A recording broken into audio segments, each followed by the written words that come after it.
Summer routines live or die by how easy they are, and honestly, if something takes too much effort, I'm out. That's why Groons is my go-to. It's my one daily pack of gummies covering my greens, vitamins, and minerals. Plus, it has 6 grams of prebiotic fiber, which is more than 2 cups of broccoli. No mixing powders, no giant pills, no hassle. I just rip open the pack and I'm done. They taste good and they make it easy to stay on top of my health, even when life gets busy. Save up to 52% with the code PODCAST at Groons.co. That's code PODCAST at GRUNS.co. How do you keep your family healthy this season when it feels like everyone around you is getting sick? I use Sambicol. It's drug-free and scientifically tested to help support your immunity. Sambicol has the power of black elderberry in every purple bottle. It comes in tablets, syrup, chewables, or my kids' favorite, the great-tasting gummies. So this cold and flu season, support your family's immunity with Sambicol Black Elderberry. It's the only one I trust for my family. And best of all, my kids love it too. Welcome back to TalkNorth.com. Thank you for listening.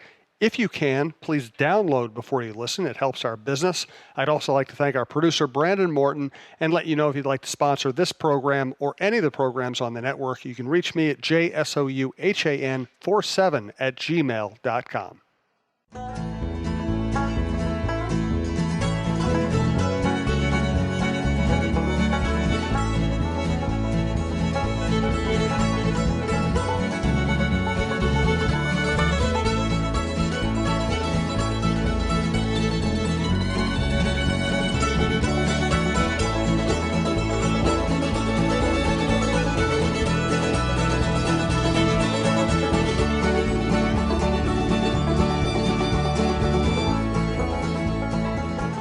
Welcome to our first live show at the Tin Shed Tavern and Pizza. It is in Savage, Minnesota. Phone number 952-736-2444. GPS it. It's in the strip mall. You'll find it. It's a cool place. Lots of space. A lot of people turn out tonight. Thank you all for being here. Please give Michael Russo a round of applause just for being Michael Russo. That was a bit much. You didn't really need to do that much. Good crowd for a first show. Absolutely. Thank you to everybody who made their way down here. Michael and I made our way from the north and east suburbs, and it feels like it's going to take a long time, but once it clears up. It wasn't I'm not telling bad. you, the longest it took me was the mile leaving my house to get on That's crazy. on 94. It was insane. That's so weird. Our Our first groan of the show. It's just I was just telling somebody on the phone, so I leased my car. And I don't think that when I lived in downtown Minneapolis, how often that I knew how often I had to be in Minneapolis, and so I've already, I'm going to blow through this lease. Yeah. I'm going to be purchasing this car. Suburban life is a little different. Yeah. Yes, it is. So, thanks to our other sponsors, Twill and the Edina Galleria. I got this shirt there. Fixologyrepair.com. Tony Hoaglund, your State Farm agent in Champlin, and Bite Squad, bitesquad.com. We'll tell you more about them later. So we're going to get to hockey. But Michael Russo's lifestyle is always the most intriguing part of the show for me. And Michael was telling nothing's going on. Michael was telling me about a certain purchase. Do you want to explain your fitness purchase? Yeah. Well, I was same person. I was talking on Tommy Dahl. I was talking to him on the phone over here, and I was trying to help him get a car with my car guy. And so he goes to me, he goes, "Did you test drive the vehicle?" And I'm like, no, it's the only vehicle I looked at, and I didn't test drive it. Why not? And I said it's the same thing. I told him this story. Yesterday I went into this fitness center in Woodbury, and I went in there to buy an exercise bike. And so I just walked up to one of the bikes. I looked at it. I told the guy, can I just have this delivered to me? And he goes, "Do you want to get on it and test drive it?" I'm like, no. So I was in there for 5 minutes, bought about $2,500 worth of freaking exercise equipment and didn't even get on the thing. So it's going to probably be a coat rack. I was going to say, it's going to be a nice place to fold your clothes. So, so I don't like that. I walked in there and I was just immediately uncomfortable. I don't belong in a fitness center. You know what I mean? I have no comment. Yeah. Next. How often have you done that? And what else have you bought? Oh, everything. Not trying it out. The house I bought's the only place I looked. Everything. Yeah, that's me. So you're telling me you didn't do a lot of research when you bought your candles and your pickles? My laptop that I bought, my first laptop for the Athletic, it's the first one I grabbed at Best Buy. I could come up with anything. So if I put some papers in front of you right now, you'll just sign them? Yeah, definitely. No doubt about it. We're going to talk later. I got some stuff to sell you. We have a cool thing going on. Brian from Tin Shed is going to give away some wild tickets. That is the right jar, from my perspective. The left jar is a comments and suggestions bowl. Basically, we want to make sure we find a time when it's going to work. New hosts would help, yes, especially new lead host. We want you to be able to get down here. We want you to enjoy the experience. So if it's better for you that we do it later or earlier or on a different day, let us know. We'll kind of let you guys decide when we do the shows. Of course, sometimes it can be dictated by our schedule, but we want to make this as accessible to everybody as possible. I already said to you or to Brian that we need to move this to Friday night so we can all just immediately leave here and go right to the track. I like it. I mean, we are a stone's throw from Canterbury. That is very true. So we'll all go hang out in Paul Allen's press box. They'll love me. Yeah, so I've been up there. And just a reminder about Tin Shed, against in Savage, it's close to 13. They have pizza, burgers, appetizers, entrees. They have 3 party rooms. We're taking up one of their big rooms right now. The full-service bar, 17 HD TVs with the NFL ticket, pull tabs, food and drink specials. We're going to tell you more about some upcoming specials next week. We're back here next Wednesday night. Show of hands. Should we aim for 6:15 again, or should we do it a little later? Later, hands up. Or right time? A couple later, earlier? Right time? Everybody here? Okay. All right, good. Well, that's easy. This is a Buffalo bar, obviously. This place must have been rocking at one point last season. Oh, it's a Bills bar. Yeah. I have never been in a Bills bar outside of Buffalo before. Yeah, it's a Bills bar. They had a pretty good win against the Vikings fairly recently. Yes, they did. I do remember that one. Yeah.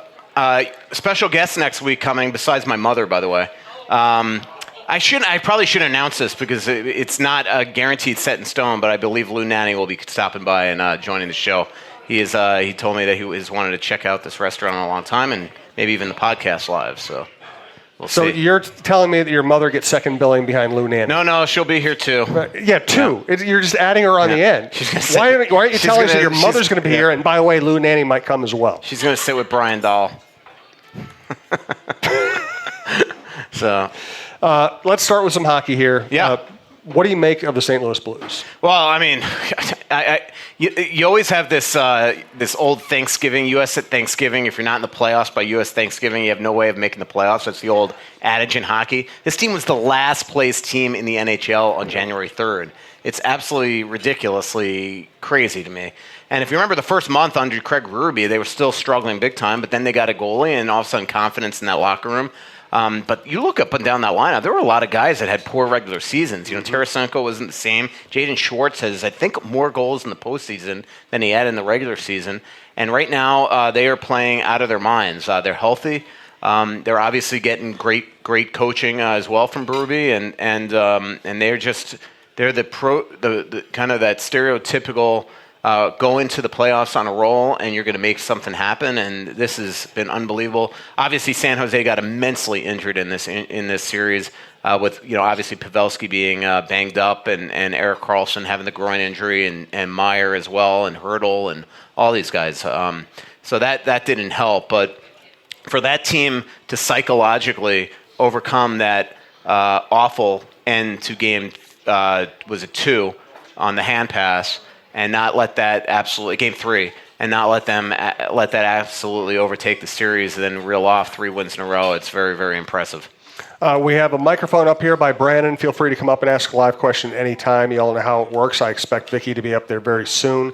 I'll also do a couple Twitter questions while we're doing the show. What do you make of Berube? Is he the cause, or is he the guy who just happens to be there when the team rallies? Obviously I'm biased. I think everybody knows I respect Mike Yeo, but obviously he's done a phenomenal job. I think he went in there with a no hold. He holds people accountable. I think Tarasenko is equally as accountable as anybody on that team, and he's just got this way about him that he's also a scary, intimidating player. Like, I don't know if anybody realizes or remembers him as a player, but he was one tough SOB. I mean, scary. And even when you see him on the bench, I think if he's on the other side of a desk from you and you're called into his office, you're listening to him. He's liable to hit you on the head with a stick. So he's done a great job. What's really coincidental about this is that when before they hired, after they got rid of Hitch and brought in Mike Yeo, and then all of a sudden they brought Craig Berube to sit on Mike Yeo's bench. A lot of people figured that Craig Berube was going to be the heir apparent. He had a really quality time now in the minors, and I think that a lot of people thought that Craig Berube was going to be the next coach of the Blues, and there was just one guy in between Hitch and Berube. I talked to Hitch today about another subject that you all read about tomorrow in The Athletic, but I mean, he just thinks that team right now is just. I mean, this Boston team is pretty good, but he just thinks the momentum right now could be with the Blues. And what does this mean for Mike Yeo? Is he just going to be? Well, I mean, he's on the Philadelphia Flyers bench, and I think that he realized that he had to go back to being an assistant coach. And there's no crime in that. I mean, Dan Bylsma he won a cup, and he's back on the bench. And so that stuff happens. And but you're right, it doesn't have the great look.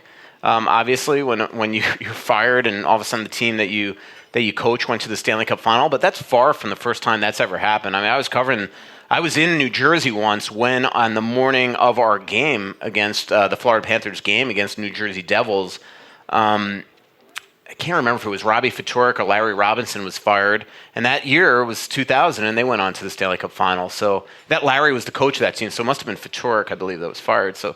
It just this stuff does happen, and I don't think that if you put Doug Armstrong's hand on a Bible that he ever would have thought that this possibly could have happened. We're going to go to some live questions here. Do want to thank Twill in the Edina Galleria. Not that far from here, really. I was there the other day. I'm going back this weekend to pick up some stuff that they custom fit for me. Check it out. Scott Dayton's been great for us, and you can get everything from really high-end fancy stuff to just stuff you'll wear on the golf course. Jim usually doesn't like to shop for clothes. I don't like it when he shops for clothes either, because he used to buy stuff I'd want to throw out. That's why I'm so glad he's found Twill in the Edina Galleria. He likes shopping there because of the comfortable environment and the friendly staff. He finds clothes that actually fit him properly and are high-quality brands that will look great for years, whether he's golfing or working. Our favorites so far are Peter Millar, Johnny O, and Barber. We spend our money at Twill because we love the clothes and we love the no-pressure shopping. Drop by Twill in the Edina Galleria for the best shopping experience and best clothes you'll find in the Twin Cities. All right, Bert, fire away. Okay. First of all, I don't want this to sound creepy, but I've missed you guys. It already sounds creepy. So we've missed you too, Bert. Yeah, there you go. That was very sincere the way he said that. I know. You could tell. No, he's my new wrestling. He's broken logo. up. Yeah. When WrestleMania comes to US Bank Stadium, I knew how. You a wrestling guy? No, well, I was second row at WWE in Des Moines. We talked about this. Thanks for listening to the podcast. Yeah, I know. It's like I tend to tune you out. Yeah. So, what's up? Nothing. I have a question. We went down to Iowa to see the playoff game, right. And wanted to know if there was any concern in the Minnesota organization about the way Greenway played, and then on the flip side, are they really thrilled with the way Cunnin went in and played? Yeah, well, I mean, let's go with the positive first because God knows I'm always positive. Cunnin was fabulous, and you're right. I mean, Paul Fenton. It was funny when Paul was in my Q&A, was kind of ripping on them for not playing well down there. I'm like, well, Cunnin, blah, blah, blah. And he goes, yeah, let's give Cunnin credit. So he was specifically talking about Greenway and Donato. And Cunnin just does what he always does. He works his absolute butt off and was tremendous. And that's a great sign for next season. But you're right. It is, we've talked about this on the podcast the last couple episodes. Donato and Greenway were not good down there. It is a concern. And it's a twofold concern because you're concerned if they went down there and just felt entitled that they shouldn't have been there and just weren't trying. So that's a problem. And then you're concerned if they just were down there and stunk. And so you couple that with the way that both of them ended the season. It is a concern coming into next year. And they've got to be better. I mean, Donato's an interesting player. I mean, he's got a great shot, great release, but in my last 14 games this season, he was not very good.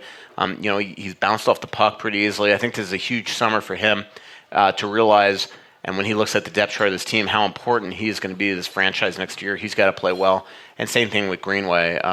These guys, there's a lot expected from them. They're young still, but the way that they played in Iowa is absolutely a concern.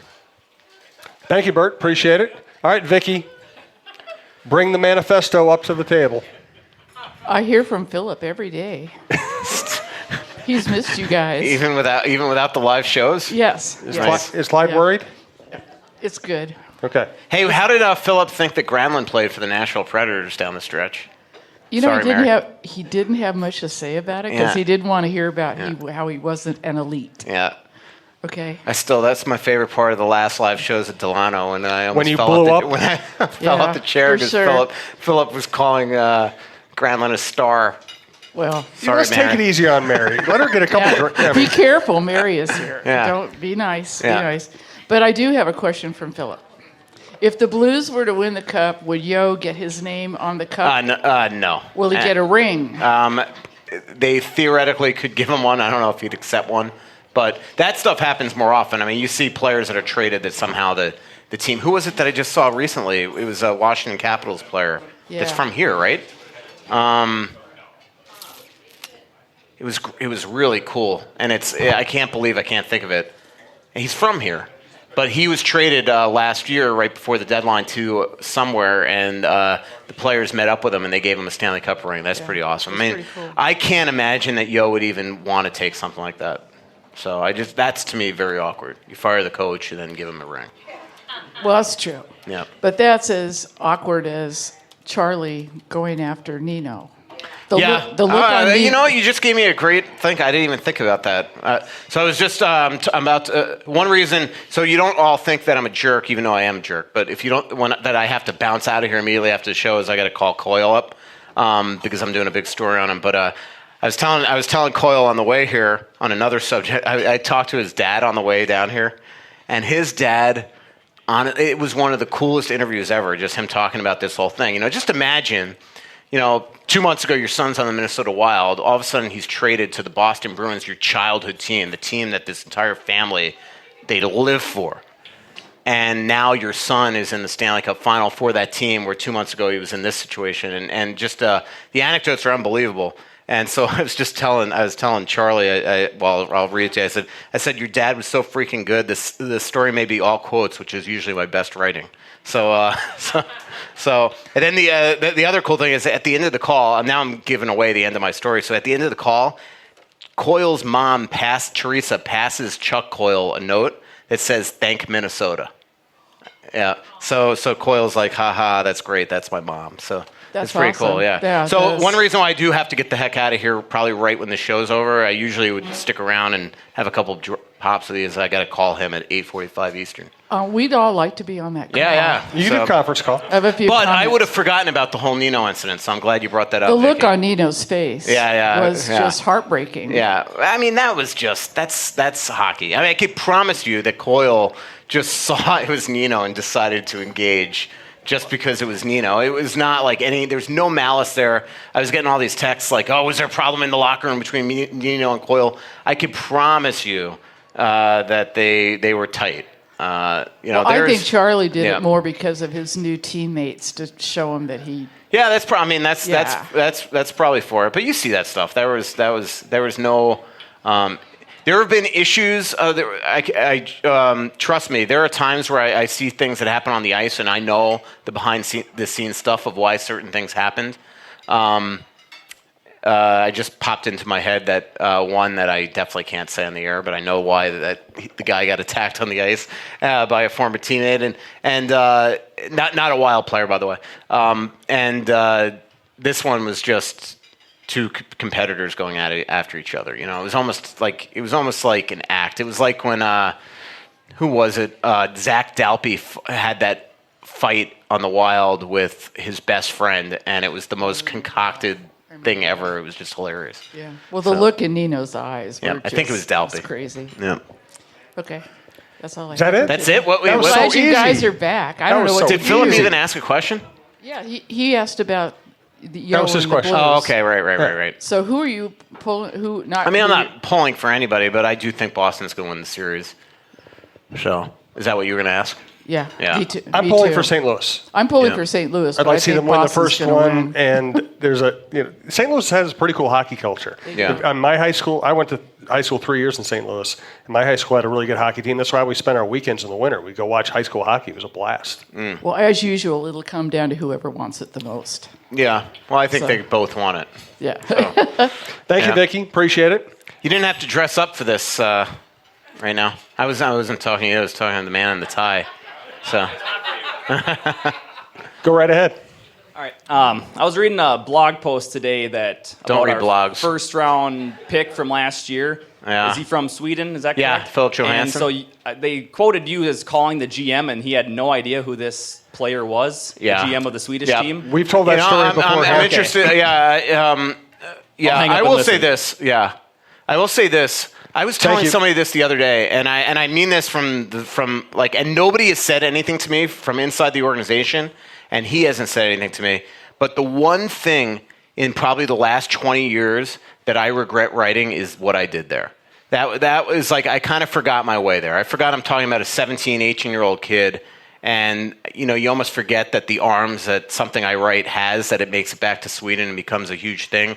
And it put Garpenlov, the GM, in a really tough position, and it put this poor kid in a bad position. So that one was absolutely my mistake, and I feel guilty about it. But what I wrote, and to me it was just shocking, is that the Swedish GM was sitting in the Wild press box at the end of the year, and I went up to him to ask about Johansson, because he hasn't been invited to any of the Swedish national team stuff, and he didn't know who he was.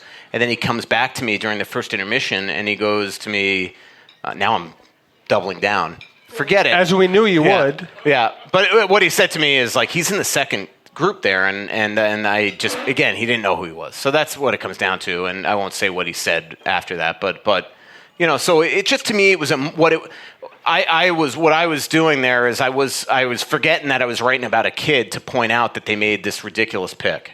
It was just, and it's not the kid's fault. The kid is a great kid, but it was a stupid pick. I mean, you don't take a guy that you could have gotten in the second or even worse round with your pick here, and and at 20 whatever it was, and to me it was the first big mistake by them. And also the fact that this is painted as Brent Flair made the pick is just not true. I mean, he didn't make the pick. So that was the other issue that I have with it, is that, you're starting to get rumblings from inside the organization that they're trying to throw it on the former, draft head, and it just wasn't his pick. And so that's why I kind of forgot my way there and probably wrote it. I kind of regret that. But they've got a chance to hopefully make up for it this year. They're going to get a great kid. I will tell you this: I'm definitely, I probably shouldn't say this, but in our mock draft that we're having the Athletic coming up, it got to me yesterday. I don't know when it's going to run, but I'm looking through the players that were taken above me by the other writers. So again, it's guys throwing, it's men and women throwing stuff against the wall. We don't know anything. But I do have an inclination of who they like inside the organization right now, and it got to me, and I picked the Russian kid. So get ready, because that kid, Vasily Poinkinen, or whatever his name is, has 2 more years left on his contract in the KHL. So get ready. But they Wild do like him. 2 more years. But the one thing I will say is, let's just say they do take this Vasily kid. Just remember, he's 17 year old right now. He turns 18, I think, right before the draft. Having 2 years left in the KHL, he wouldn't be here anyway. He should have 2 years left. So just get ready that there's going to be a lot of probably concern if the Wild take him. But he should play as an 18 and 19-year-old in the KHL. He's obviously not coming here. So. Michael and I both use the services of Fixology Repair, fixologyrepair.com, 3rd floor of the Mall of America, up by Nordstrom's, downtown in the Skyway, right above Crown Bank, speaking of Tommy Dahl. And then they have a new shop that's going to be opening in St. Paul this year. So go to fixologyrepair.com to find where they're located in St. Paul if you need that location. And we've had great luck with Fixology, and John Hendricks has become a great friend of the program. There are some things in life that you just can't live without. Now, whether it's a special piece of jewelry, a watch, or even your smartphone, you want it in working condition. At Fixology Repair, we are committed to restoring your pieces so that everything works or fits the way it ought to. Watch servicing, chain repair, and broken screen replacements are just a few of the services that we offer at our 2 locations, Mall of America and the Skyway in downtown Minneapolis. Please visit us at fixologyrepair.com or at fixologymn on Twitter to learn more. Mention this ad and get a 10% discount on our services. So what do you make of the San Jose Sharks as a franchise? Because they just, they can't get over the hump, and, everybody talks windows, and I don't think their window's up. The window's up for certain players. I mean, Joe Thornton could be done, Pavelski could be gone, but they got a lot of young talent there.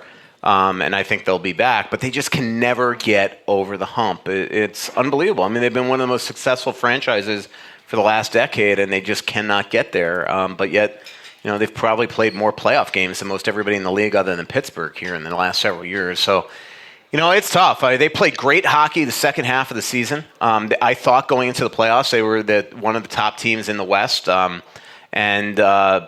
St. Louis and Boston right now are the two best teams in the league, and that's why they're in this position. As Brian, when he comes up here, will tell you, when we were in Vegas with the Wild, what teams did I say? What teams did I want to bet?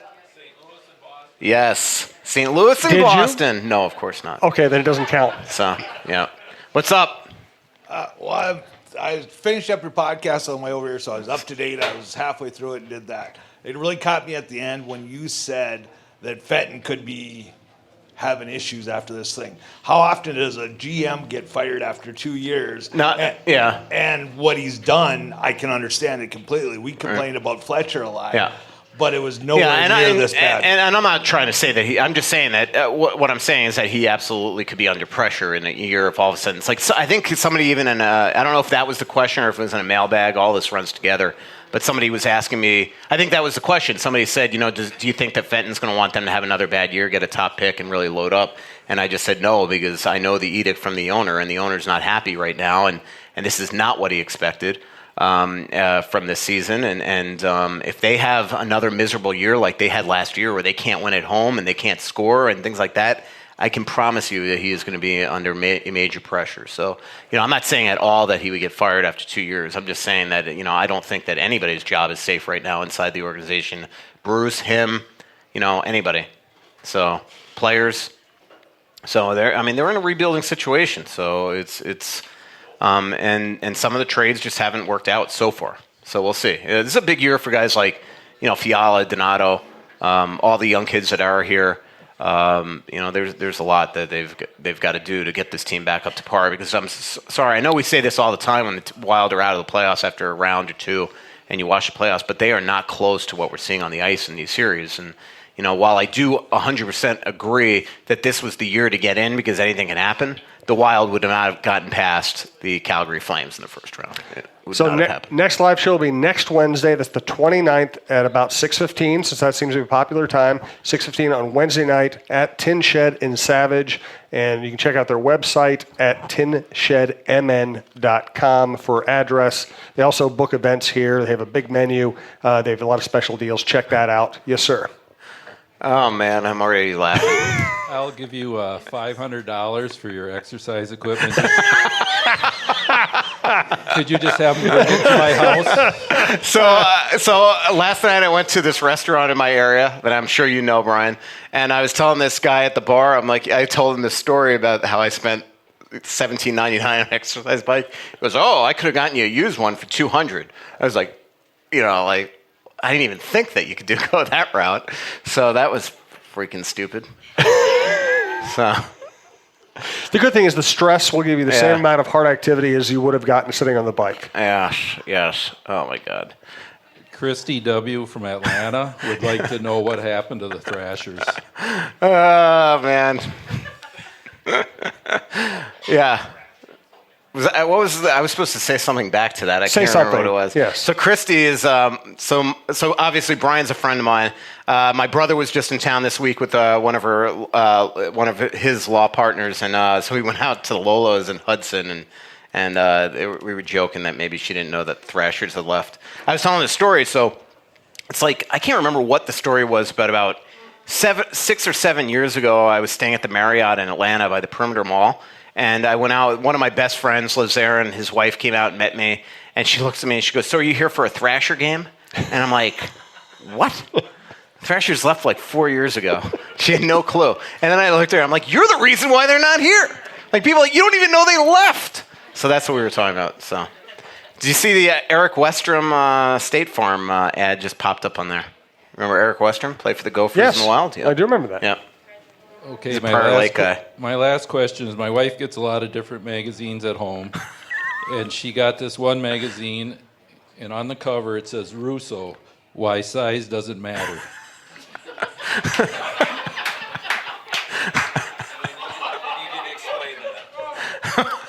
He's actually telling the truth. What magazine is it? You know what's scary is that I did write this article. That's the Minnesota Hockey Journal. I can't believe they would put that. That's a kids magazine. That Minnesota Hockey Journal goes out to every registered hockey player in Minnesota. Y'all have dirty minds. They're just talking about the size of hockey players. God. Thank you for making him uncomfortable. That's funny. We appreciate it. I don't know how to follow that up. Yeah. So I have two questions. One, any update on Dumba's rehab? No, I know it was going well. He's back home, I think now. But last time I talked to Bruce, guys like Koivu, Dumba, all those guys looked like they were, getting close. So Koivu is working his butt off now. The interesting thing with Koivu is, years ago before he had kids, these guys they go right back to Europe. Like if you follow Eriksson Ek, Brodin, all these guys on Instagram, Fiala, Rask, they go home right away. Where if you have kids, they're enrolled in school. Yeah, so now it's like Koivu's just been down at the Tria rink in St. Paul every single day, working out with the trainers. And Bruce says it's like a marvel. It's crazy how good he looks right now. So he's going to be fit as a fiddle. I cannot imagine that, as stubborn as he is, that he's not going to be ready by the start of camp. Yeah, kids are the worst. Yeah. My second question would be, other than The Athletic or the Star Tribune, what are the writers that you guys like to follow for content and things that outside of your areas of expertise? Well, I only read the areas of my expertise, but it is funny. Every time I get a question like that, I can't think of it on the fly. Then I'm driving home and 15 people come to my mind. But at The Athletic, our team is just insane. It's just so we have 63 people going to the draft. We had to take out a wing at our own hotel in Burnaby. By the way, I'm staying at the Marriott in Vancouver. So there's one athletic writer that's not abiding by our policy. It's unbelievable what we've kind of created at this outlet. But I mean, from my perspective, I love guys like Pierre LeBrun, Scott Burnside. They're just awesome. I read them every day. I mean, Jeremy Rutherford, who covers the Blues for the St. Louis Dispatch. I sent him a text this morning. He's just rock star right now with his coverage, and it's over and over and over again. So it's just been awesome. For me, I like reading writers from around the country who use humor well. That's something in sports we sometimes forget that all this is supposed to be fun. Scott Ostler, Ray Ratto, some people like that. Yeah, right. Fantastic writers. But honestly, when I'm not covering sports or thinking about sports, I like to read fiction. And not sports fiction. So I look for... So your columns. Yeah, exactly. That was actually pretty good. I have to give that to him. Yeah. Why don't you write like that? What'd you rate Sunday? Sundays. I don't remember. Okay. Oh, well, let's be nice now. That was all facts. So I like finding a good author and just reading everything he or she has ever written. And that's my kind of thing right now. James Lee Burke is who I'm reading right now. Yeah. It's funny. I mean, I find myself, again, I'm not trying, I swear I'm not intentionally trying to pump up The Athletic. But I was looking Sounds like today. You are. But I was looking. You know how we have that save function on the app where you save articles? I was looking today. I'm backed up by 40 articles. It's unbelievable, how much content we have on there. So, Mary, what's up? Before Mary asks her question, let's thank Tony Hoaglund, our friend. He lives in Champlin. He's our State Farm agent. He handles my insurance. He handles Michael's insurance. Hey, Minnesota sports fans. This is your local State Farm agent, Tony Hoaglund. I need you all to ask yourselves this question. If you're in an at-fault car accident and you are sued for $700,000, how much of that $700,000 will my current insurance company pay? If you are unsure or can't answer all $700,000, you need to give us a call. State Farm has been number one in car insurance since World War II and number one in homeowners insurance since 1964. For a no-obligation review of your current policies, call us at 763-421-4900 or check out our website at www.champlininsurance.com. All right, Mary, fire away. All right. I like your shirt. Yes. See rocking the athletic shirt here. Yes, thank you. Yes, indeed.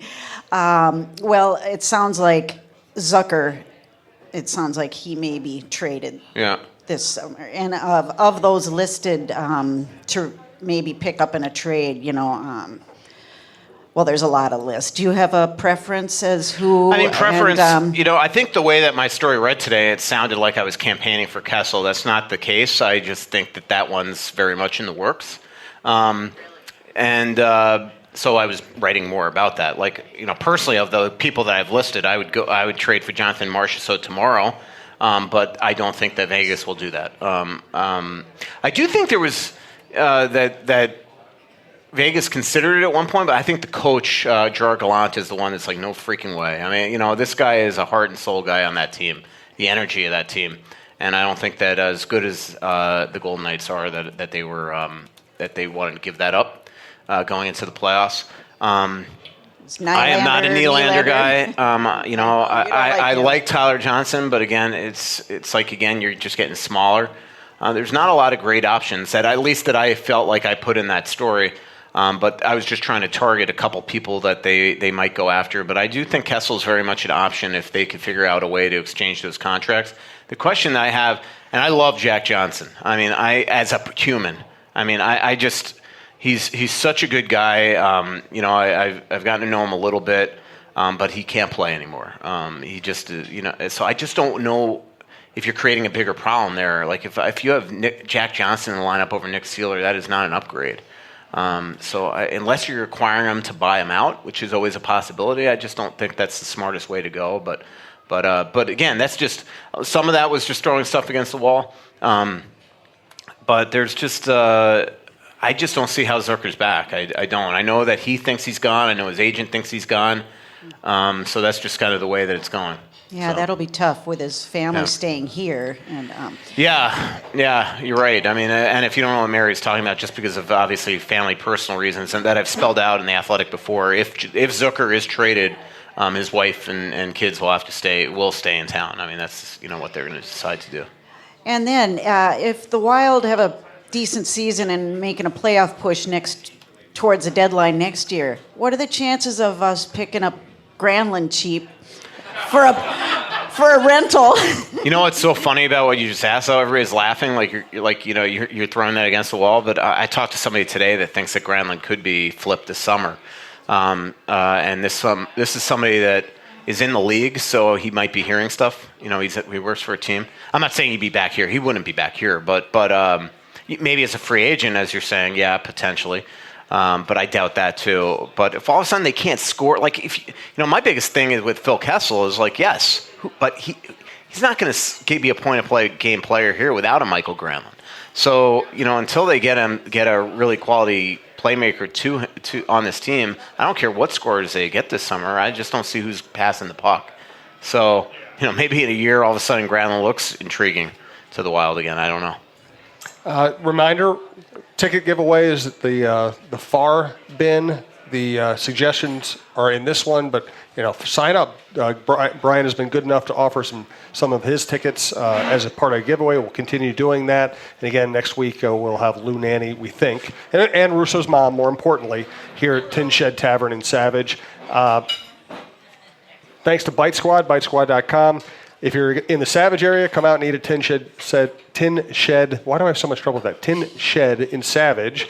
But if you're anywhere else, especially Minneapolis, Bite Squad has added a bunch of restaurants. They deliver breakfast, lunch, dinner, late night, whatever you want. Use a promo code TALKNORTH for your first delivery fee waived. We keep using it after that. They've been great to us. Yes, sir.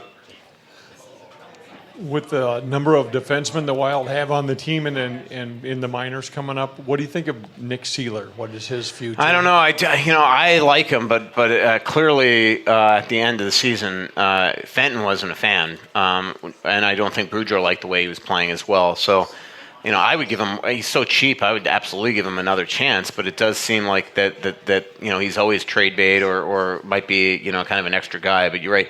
Soucy really impressed in the minors down the stretch. So he's the only other left shot guy. If you add a Jack Johnson, it's again, where are you putting these guys? Does that mean maybe Jonas Brodin is going to be traded? I again think that's a risk with Ryan Suter only getting older. I hope they give Nick another chance. I just don't like what the Boteto move did to him. Nick was on a roll. He was coming off an incredible game, in Colorado. Then they go into the All-Star break in the bye. Next thing you know, they come back. They got Potato on the lineup, and then all of a sudden there was kind of an edict to play Nick in Buffalo when he was playing well. And next thing you know, you're playing mind games with a 20-something, technically a rookie, even though it was his second year. And I just think that really put him in a real quandary the second half of the season, where he then became a real erratic defenseman. Sometime next month, we're going to do our 200th show. We'll try to make that one of our live shows here. We'll try to figure out something cool or special to do. I think Russo will just give some of his unused athletic equipment away. I think that'll probably be the giveaway. 200 shows. It only feels like 1,000. Only 1,000? Yeah. 200 shows. You're back? And Vicky's listened to all of them. We should give her a medal. You really deserve a medal. Yes. Yeah. Yeah, for putting up with you. Yeah, I know that. For sure. Yeah. And we're traveling this summer again. I know. Yeah. If anybody wants to go to Germany, Switzerland, and Austria with Vicky and I, this is what you get on the entire trip. Just a comedy show. Yeah, you learn more than you want to know. So the other day, I was talking to. I was almost going to say the player, but I went for coffee with the player, and he goes to me. He goes, "So what do you do on these Europe shows? These Europe trips?" And I tell him what I'm doing. He's like, "So we're like, are you really honest on these trips?" Like he was like, "I'm like, kinda." You definitely learn a lot. Yeah, we learn more on the trip than we do all year. So. Yeah. Do you have a driveway yet? Patio? I do have a driveway, not a patio. If it would stop raining. Do you have a lawn? Nope. No, every time it rains, it sets us back. Okay, we're looking for the party. Yeah, we have not had a party. Okay, then. So, yeah, I appreciate it. And my nephews are coming next week. I got no grass or a patio. So yeah. So we tend to talk a lot about skill level and forwards who can either set up goals or score goals, but it looks to me like these two teams are just on a different level physically than the Wild. They're much more physical. Well, yeah, again, to get to next year, the big thing without Niederreiter, Coyle, if you just trade Foligno, if you even trade Zucker, it's like who's going to the net? It's just a lot to. Hey, Jody Shelley. There's just a lot to. Not like right now, and so I will say every time you watch the playoffs and you get to the point where teams are going 200 miles an hour, it seems you always look and say your team was not even close. So you don't want to get into that scary habit. Remember the Carolina Hurricanes went to the conference final; they barely made the playoffs. St. Louis Blues were last January 3rd. These aren't the picture perfect teams. Boston potentially is. Boston is a great team. Again, even as I was patting my back through Brian the other couple minutes ago, it's like even if Tampa was in it, I still have a feeling Boston would be in this position. They back in March, they looked like they were absolutely ready to go on this type of steamroll, and which is kind of another reason why I've been a little critical about Fenton not taking that draft pick and upping it with every series, because you're giving Charlie Coyle. They are acquiring Charlie Coyle to turn a playoff contender into a real playoff contender, into a cup contender, and so you're giving them the player for a minor leaguer. Remember, Donato was in the minors. How do you only turn a fifth to a fourth by them winning one round? Why doesn't that go to the third round pick for a second round pick for a third round? Something else for the Stanley Cup final. It just. That to me was not a win. So, what's up? You're back? Yeah, I'm back. For Souhan, it's kind of off topic. Can you talk for a minute about Bethpage? Oh, yeah. You were out there last weekend? It was fantastic. My hometown. I know. There are sometimes I go cover a major golf championship at some legendary course, and I walk around the course, and I go, it's okay. Augusta National's fantastic. It's better than people say it is. But I went to Pinehurst, and Pinehurst was okay. I went to Oakmont. Oakmont is nice, but to me, I didn't walk around saying this is one of the greatest golf courses I've ever seen. Bethpage is a public course. It's one of 5 public courses in a state park in the middle of Long Island, and it's fabulous. It's gorgeous. It's beautiful. It's scenic. It's a really interesting course. It's really difficult. Some people, if we tried to play it, we would shoot 200. But I talked to some Minnesota people who were there, some of the pros off to the side, and they said, It's a great course. It's a great test, but it's also completely fair. There's nothing tricky about it. Everything's right in front of you. You just have to hit really good shots. I thought it was great, and I love the fact that, the USGA screws up a lot of stuff, but I give them a lot of credit for bringing a U.S. Open to Bethpage Black when nobody was bringing them to public courses. And now you see Bethpage has hosted 3 majors, and Harding Park in San Francisco is going to host, I think, the PGA next year. It's a great trend, you can go play these courses. That's a great thing. Yeah, how about Koepka? Almost talking about a rough second part of that. Well, I was out there, and I tell you what, the wind was blowing so hard that guys just didn't know where the ball was going to land. I mean, Koepka's worst shot, he hit it great, and it flies the green with like an 8-iron, where other people are hitting 7s and 6s. So there's an element of luck, too, and when he hit the ball and what the wind was doing when he hit it. I actually thought Koepka, it's hard playing in front. Yeah. I thought he showed a lot of guts. So, I grew up in Plainview Old Bethpage only till 12 years old, but my memories of that course, not that I ever played it, I'm saying, but my memories of that course was that it was crap. Like they had I think they spent a gazillion to fix it up. They upgraded it. Like I have this memory of us going to the baseball diamonds and essentially walking over the course to get to it. Yeah. Just over the brown grass, essentially, is what I remember. So, but I grew up, I went to Old Bethpage grade school, which is only a couple miles down Round Swamp Road there. Cool. Yeah, it was there. Yeah. So, Awesome. It was a great week, though. Yep. Yes, sir. I was awesome at Old Bethpage grade school. I used to do the bus announcements, and I turned the color of the buses into a rhyme, like mellow yellow, the next bus is yellow or something, which actually isn't a rhyme, I guess. Did you find out, I just had that memory of me, like, going down, like, even as a young, like, little pipsqueak elementary school kid, I was just a kiss ass and was doing the morning announcements at my See, I envisioned the other way. School. I envisioned you, like, finding out who was the worst bus driver and reporting that he was going to be fired within 2 weeks. No.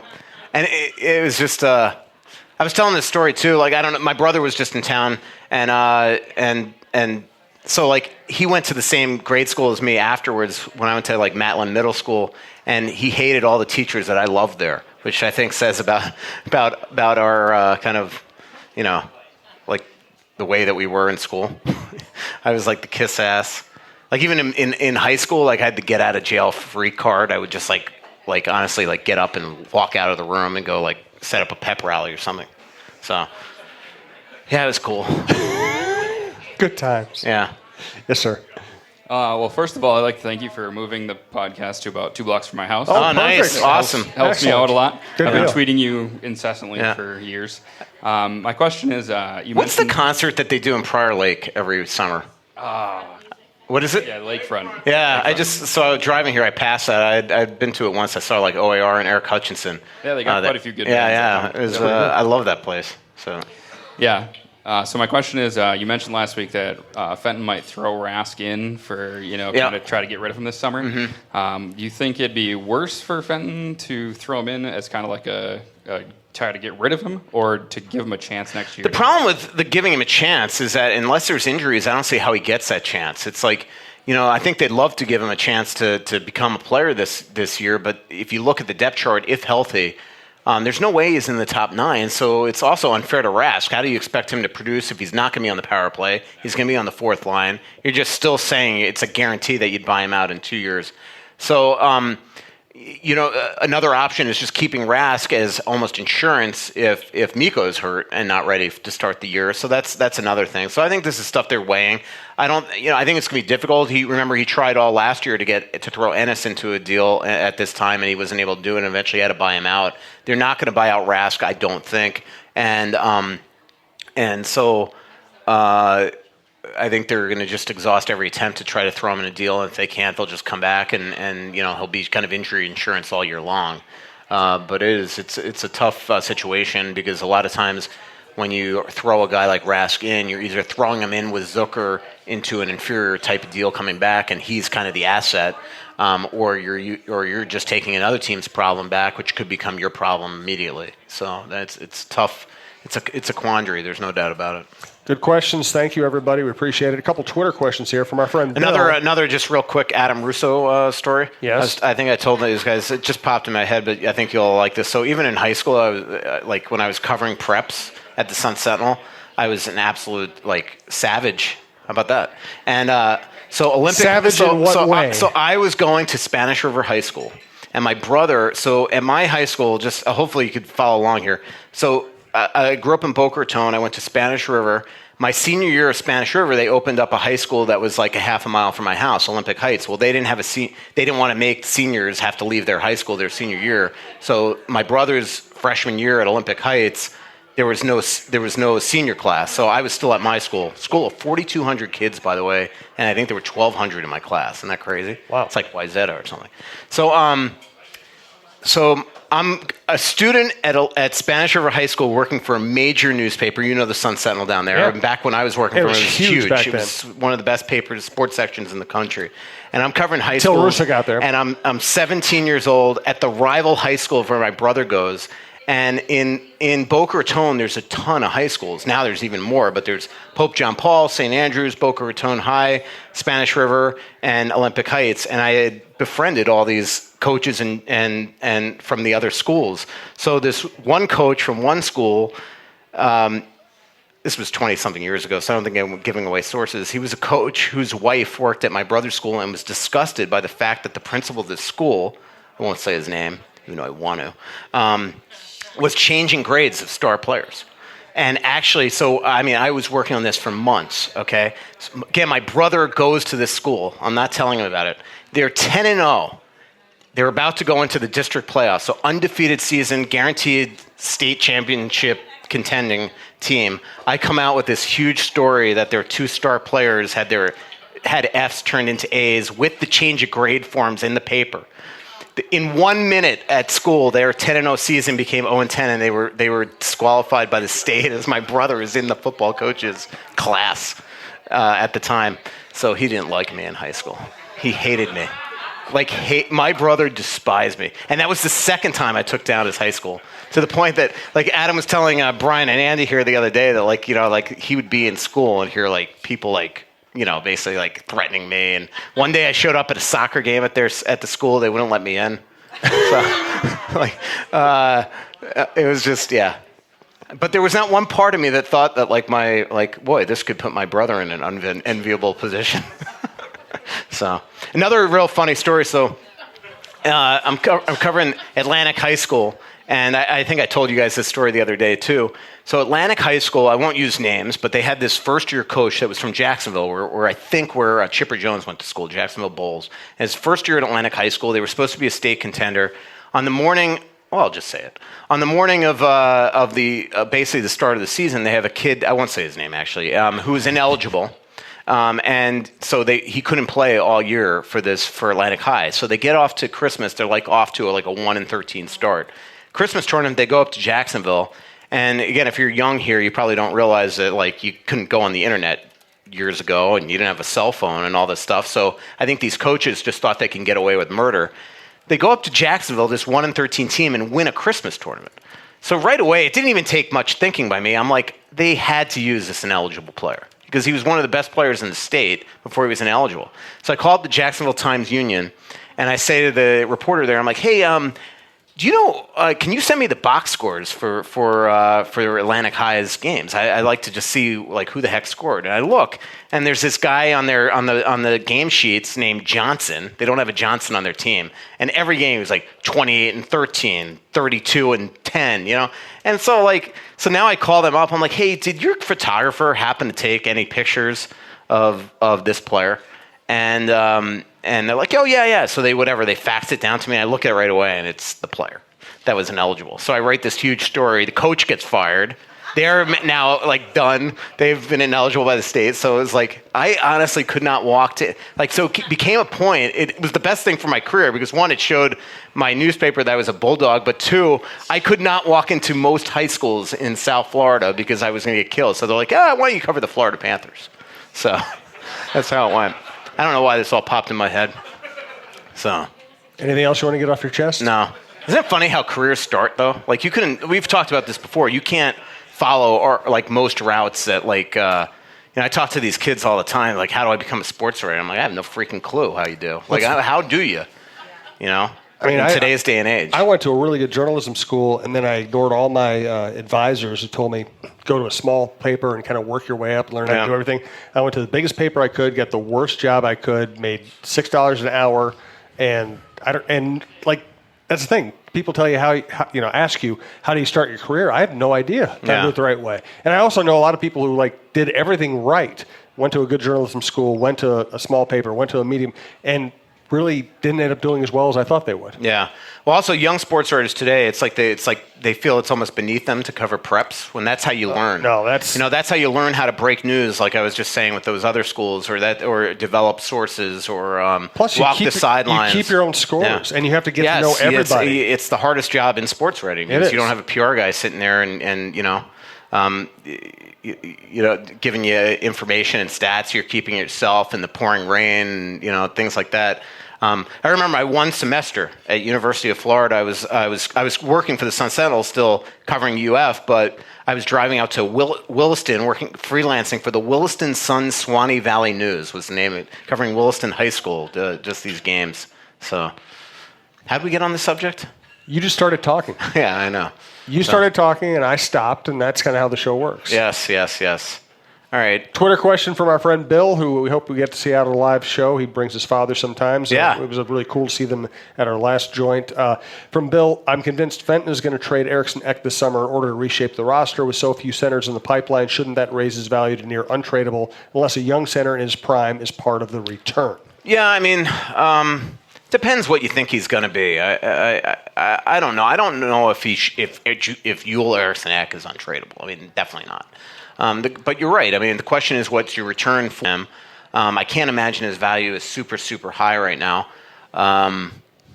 It'll be interesting. One guy I didn't put in the trade target thing because I essentially didn't want to start a rumor, but another one is they're working hard to get Brock Besser a new contract in Vancouver right now, and if it's untenable, I mean, potentially he's on the move.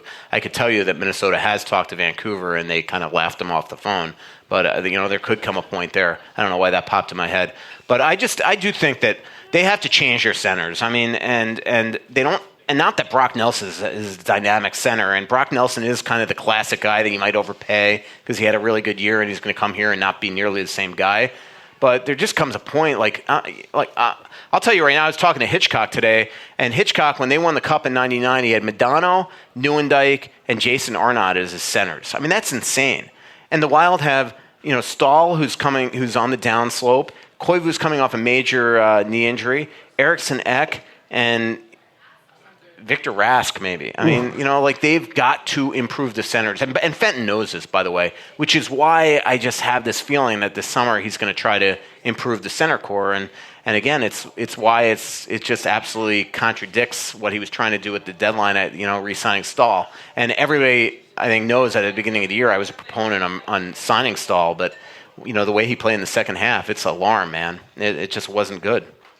So, and it pains me to say that because he is as good a person as I've ever covered. But man, it was a hard second half for him. And what was really, to me, the red flag is I think that comes because Mikko's hurt. And that's why it's like they, now you have two older guys there that are going to get big time matchups, and they've just got to improve that center position and have more threats so Stahl doesn't get those hard minutes.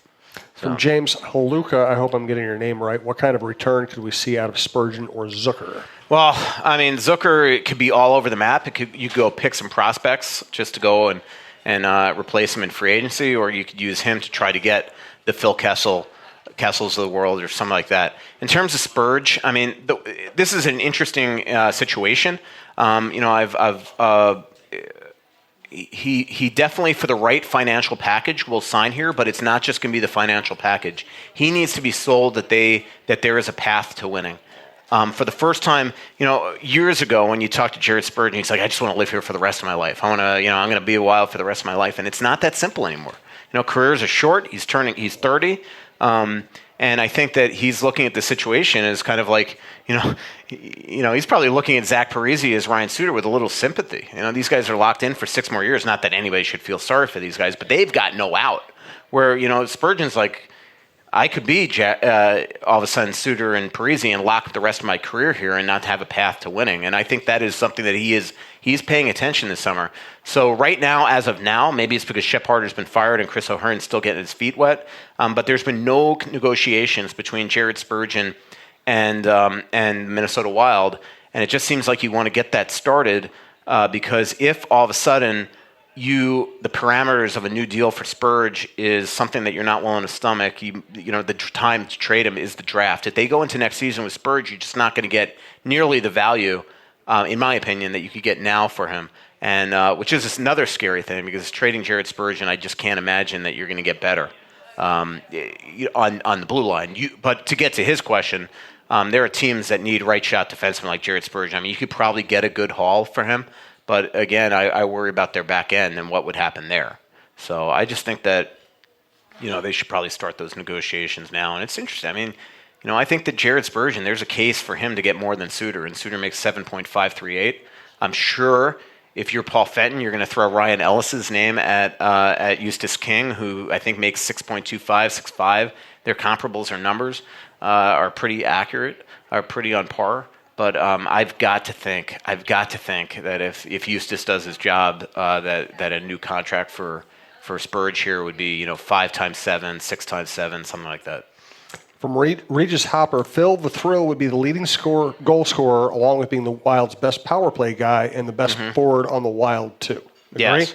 Yeah, I do. I don't think he's going to age gracefully, but the good news is that he's sometimes on a team, if you look at his career, he's got a kind of a 2.5-year, 3-year expiration date. A lot of players that have played next to Malkin have had that too, which might be more so a Malkin issue. But there's no doubt that Mike Sullivan is just done with this guy. Like, they're going to trade him this summer. I just don't see how Kessel's back.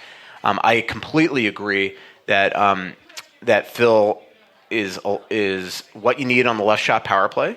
But this is again the problem with the Minnesota Wild is there's never a fit. Like, you just you look at you add Fiala, you add Donato, and then it's like then they think after the fact, all right, where are they going to play? And so my thing is, and I would love to ask if when they make the trade, I can't wait to ask Paul Fenton if they make the trade. I can't wait to ask Paul Fenton where's Matt Dumba play on the power play now?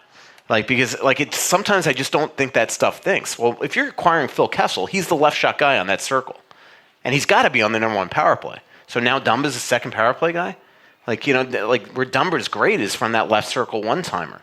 So, sometimes I just don't think they think like that. And that is something that they should definitely think about before just going out and just acquiring Phil. So that's, but to get to his point, I do think that Phil could still play. But I also think that nobody, it's like Pavelski. They really want Pavelski. He's 35. You're probably going to need to give him 3 years to get him here. Is Joe Pavelski scored 38, 39 goals this year? He's not scoring that in Minnesota. He's just not. And it's, that San Jose system's perfect for a guy like Pavelski. Get it to the point, to Burns or Carlson, just throw it on net. He's tipping him in, crashing the net, things like that. It's a perfect system for him. In Minnesota, I just don't know that we could, they all want to go get goal scorers, but still the fact that they don't have a playmaker right now is very concerning. And that's something else that they have to figure out this summer is how to figure out a way to get guys the puck because it's just not happening. So. A couple minutes left in the show, and then Michael's going to set up the conference call with Charlie Coyle. You're all welcome to sit around and help him with that. Yeah. Thanks to Tin Shed in Savage for hosting us. TinShedMN.com is where you can find their website, all their specials. Tell you they have some new specials coming out next week, and we'll tell you about those next week. Wednesday night, 6:15, May 29th at Tin Shed in Savage. We'll see you here. Thanks to everybody who came out. Give me. I'll just tell you, I feel like I could say this because Trampled by Turtles gives us our music to open the podcast before the show and after the show, victory and winners. But somebody just sent me a text with the new Trampled by Turtles beer up in it's Bent Paddle up in Duluth. Oh, cool. It is freaking cool looking can. Hold it up, people can see. Yeah. So that's it. So get this beer, Trampled by Turtles beer. Awesome. Listen to them. July, I think 6th at Bayfront in Duluth. If you've never seen Trampled up there, that's the place to see them. Good deal. Yep. All right. Do you have a final thought, or should I just ask you to give me a kind of a quick analysis of the Stanley Cup final? I'm on very little sleep lately. So this whole week, the last week and a half, I've been binge watching with a couple buddies, Billions. Yeah. Have you seen that show? I have. Holy mackerel, is that great acting. Paul Giamatti and Damian Lewis, it is insane how good they are. So yeah, I'm tired. That's your final thought? Yeah. Just give me a quick analysis of the Stanley Cup final. Nah. Yeah, no, do it. Oh, okay. People here. People drove here and spent money to see you. You can give them something. I think it's just going to be an awesome series. Two hard teams go to the net.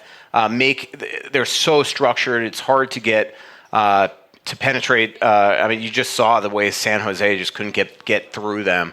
St. Louis, and same thing with Boston. And Carolina was. I think the balloon popped on Carolina the series before, but Carolina was one of the fastest skating, hardest working teams in the playoffs, and really the entire season they were. And Boston just made them look like a peewee team out there. It was just as bad as you could see them. You could see guys like Justin Williams lose their cool, which never happens, and things like that.